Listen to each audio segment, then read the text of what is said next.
অসম ছাত্ৰ আমাৰ পৰিৱেশ আৰু সজাগতা সপ্তাহ আমি সদৌ অসম ছাত্ৰ সন্থাৰ আহ্বান মৰ্মে আমি আয়োজন কৰিছোঁ।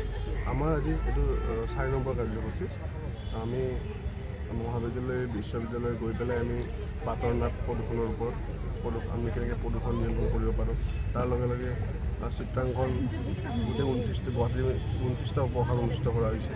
তাৰ লগে লগে ৰচনা প্ৰতিযোগিতা আমাৰ চলি আছে বিদ্যালয় মহাবিদ্যালয়সমূহত। আৰু আজি আমাৰ ৰং তুলিকা কাৰ্যসূচী। আমি কাৰ্যসূচীৰ জৰিয়তে আমি ৰাইজলৈ এটা সজাগতাৰ আমি বাৰ্তা প্ৰেৰণ কৰিব বিচাৰিছোঁ যে আমি যদি গছ বন কাটি তহিলং কৰোঁ, আমাৰ যিটো পৰিৱেশ পৰিস্থিতি হ'ব পাৰে আমি সকলোৱে অনুমান কৰিব পাৰোঁ।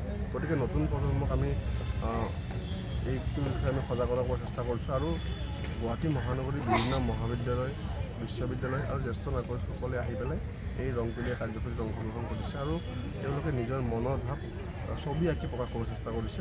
আৰু নতুন প্ৰজন্মই যেন গছ গছনিৰ পৰা কি উপকাৰ হ'ব পাৰে আমাৰ সেই বিষয়ে সকলোৱে জানে। তথাপিও আমি নতুন প্ৰজন্মক শিকাব বিচাৰোঁ যে গছ থাকিলে মানুহ থাকিব। গতিকে সদৌ অসম ছাত্ৰ সন্থাৰ আমত আমি সদৌবাৰী ছাত্ৰ সন্থাই আজি নেহৰু পাৰ্কত আমি ৰং তুলিকাৰ কাৰ্যসূচীৰ জৰিয়তে আমি ৰাইজক আৰু নতুন প্ৰজন্মক সকাহ দিব চেষ্টা কৰোঁ। গোটেই অসমৰ গোটেই কাৰ্যসূচী চলি আছে। তাত গুৱাহাটীৰ মাজমজিত আমাৰ গুৱাহাটী সদৌবাৰী ছাত্ৰ সন্থাৰ অন্তৰ্গত 29টা উপভাষা আছে। এই উপভাষাসমূহত প্ৰত্যেকটি উপভাষাই চিত্ৰাংকন প্ৰতিযোগিতা আয়োজন কৰিছিলে পৰিৱেশৰ ওপৰত।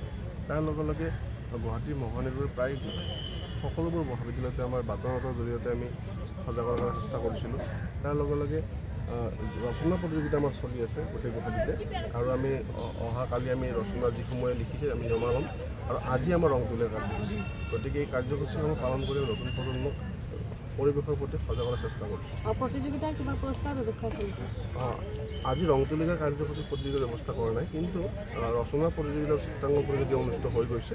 এই চিত্ৰাংকনৰ ৰচনা প্ৰতিযোগিতাৰ আমাৰ প্ৰতিযোগিতাৰ ব্যৱস্থা কৰা হৈছে। আমি এই কাৰ্যসূচী সামৰণিৰ পিছত আমি এদিন সকলোকে মাতি আনি পুৰস্কাৰ প্ৰদান কৰিম।